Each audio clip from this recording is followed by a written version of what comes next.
on the Mwendo radio show. Of course, man, DJ Mwendo, we are here with Beautiful Eulogy. What is next for Humble Beast? What you guys got brewing? Pun intended. Well, so yeah, right now, we are literally just finishing JGivens' album. So we've been starting to release some singles. There's actually a single that probably by the time this is out will be released, Lost in Space. We're going to be following that up with another single. And that's been our primary focus. We've been finding more and more as a team that when we put all of our energy into one record at a time, it benefits everyone involved, including just the label, the brand. So Thomas will be involved in marketing. We have an art director, and Cortland and Thomas will work really closely with that art director, developing like the promo campaign, video shooting, scheduling. Typically, I'm going to be the recording engineer for the entire project, as well as usually doing mixing and mastering, things like that. So we kind of just have our hands all over every record. And so our focus really has been JGivens' album for the last 4 months or so. And yeah, it's been coming together really good. We're really proud of Jay. It was a joy to work with him. We were able to push each other, learn from him, and then also speak into the record. And yeah, man, so we're really excited about that release. What ways have you seen Jay grow as an artist and as a man, just in your period of time that you guys have been working with him? Well, we met Jay a long time ago in Las Vegas, and even when you weren't at the slot machines, right? No. I think we were at UNLV or something. It was our first Beautiful Eulogy show. That's right, yeah. Ever. Wow. Yeah. Really? And he was opening. It wasn't planned that way, like we said, yo, open. And it wasn't necessarily even planned that like this will be our first show. It's just that we started making the material and then we got booked. Yeah. Well, we met Jay that day, and it was something special about Jay. He was very humble, very approachable, and just very likable. If you're around Jay, you're just like, yeah, I want to be that dude's friend. But I think sometimes when you meet somebody and you see them as very dynamic, in the moment, that's kind of your perspective, like, oh, that dude's a cool dude. But the more time you spend with somebody, you're like, oh, okay, you know. But what we've seen with Jay is that through the course of working with him, he's just consistently been humble. He's consistently teachable. He is incredibly creative. He has a passion for the local church and for Christian community.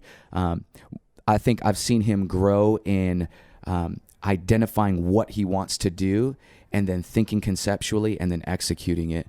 And we're fans of Jay. And so he's never been, he's always been a humble dude, always been likable. So like, I mean, maybe he's grown a little bit more humble. I don't know. But yeah.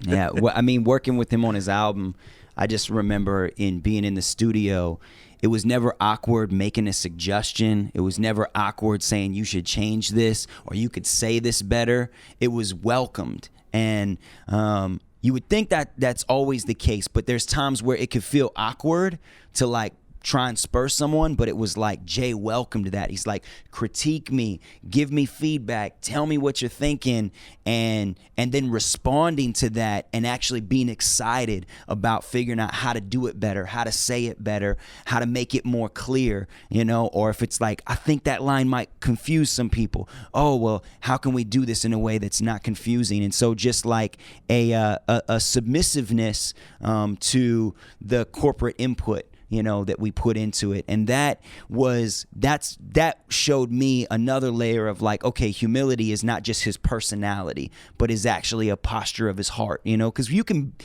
appear to be humble just by being chill, or you can appear to be humble just by keeping your mouth closed. You know what I mean? But it's like when you're in situations where you actually have to put it into practice and lay down your own pride, that I saw courses while making the album where it was like, okay, this isn't just a personality type, this is a heart posture. And so that was just encouraging. It was like I felt real comfortable, and it was just refreshing working with him. Yeah. That's good. That's good. Ask each one of you this. Favorite part about his album? Man. So y'all turned to Cortland for the hard question. I see how y'all move. It was like, let me think about this. Cortland? Answer everything. Favorite part, man. I mean, I would just say I would just say conceptually, I like it all. The concept alone, I think, is probably my favorite part. The fact that it has many, many layers, and he is diving into very different ideas to unpack that layer, is just, it's dope. Like, he just thinks about things and he's able to actually execute them well. And so the whole album kind of reflects this just myriad of different things that is unpacking one specific thing. And that's what I really like about it. Thomas? Yeah, well, I think he's an exceptional writer. I think when you listen to a Jay song, if you just listen to it one time through, you're going to really enjoy it. But every time you sit with it, you're going to find layer upon layer upon layer of writing. I mean, there's even times when we were in the recording process where I'm listening critically about mixes that Brian's sending me, and I'm like, yo, I didn't even realize that he connected these dots with these dots, and he's just so intentional with his writing. Yeah, that's an inside joke. Yeah, he connects a lot of dots. But I just think he's just so gifted at writing, and it's not like your basic kind of like A-B, writing. It's super complex, and it's enjoyable for me to kind of dive in deeper with his lyrics. So I appreciate that. Braille. Yeah, I mean, if I was just to kind of, not to repeat what they've already said, but to add to that, the thing that I really enjoy about the album, it's not one particular moment, but something that's kind of characteristic of the record, is that the songs aren't boring. They move and they progress, and there's changes. It's not just like the song starts and then it's just like, okay, I've heard it all. There's Jay takes a lot of risks, even in the structure of the song and how he changes from a verse to a bridge to a singing part. So those things make it really interesting. It's easy to get lost in a song, or just appreciate, I guess, the dynamic energy that he brings to a record. So yeah, it's good. It's good. Did you guys announce a release date for it? We have not. Would you like to announce a release date right now? Nope. Not yet, huh? Soon.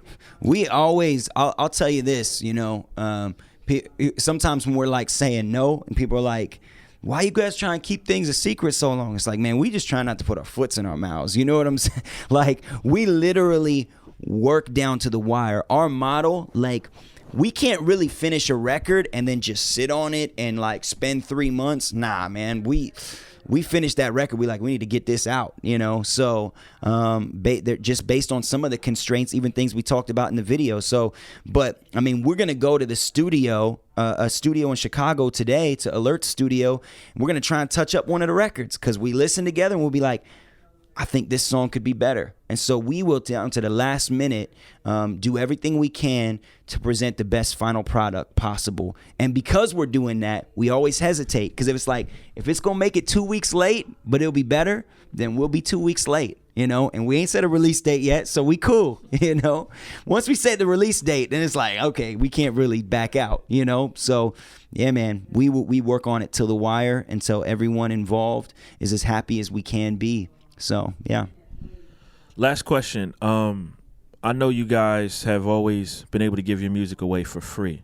Is that going to continue kind of with the new phase of Humble Beast in some way? Absolutely. Yeah, we are committed to radical generosity, and we will not change that. That's one of the reasons why we had to make some adjustments, is so we did not lose a sense of our identity in terms of radical generosity and freely giving. We wanted to be true to that conviction in terms of our ministry, and in some cases you have to readjust to stay true to those convictions. It's dope, man. I appreciate you guys, man, and thank you for stopping by. Yeah.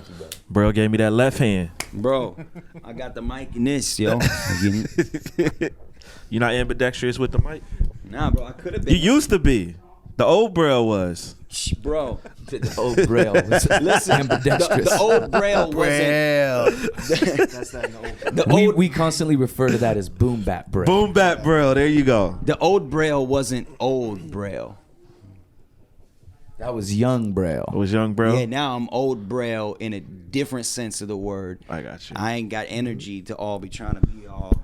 It's just like, yo. What up? Oh, we man, told, that's good. I'll let you guys in. We were joking about Thomas and I being these like grumpy old rappers, you know, because we're on the road, we're away from our kids, away from our family. You know, it's just like, turn up my mic in the monitor. I can't hear myself. You know, feeding back. Like, I need my vocals louder. So we're joking about being a grumpy old man. And then Cortland's standing in the back. You know, he's younger than us. He's standing in the back, and he started picturing us as old men. You know, while we were rapping, you're like up there doing all your motions and stuff. And then he's just laughing to himself. And then since I know he's laughing to himself, like laughing at us, like thinking of these old men rapping, it's like it makes me laugh. I'm like, man, let me chill between this song real quick because I got to get my composure so I could take myself serious again, you know? Anyway, it's not even funny. I was just trying to make him laugh, so. It's good, man. Beautiful Eulogy, DJ Mwendo. That was Live at good. Legacy. That was good.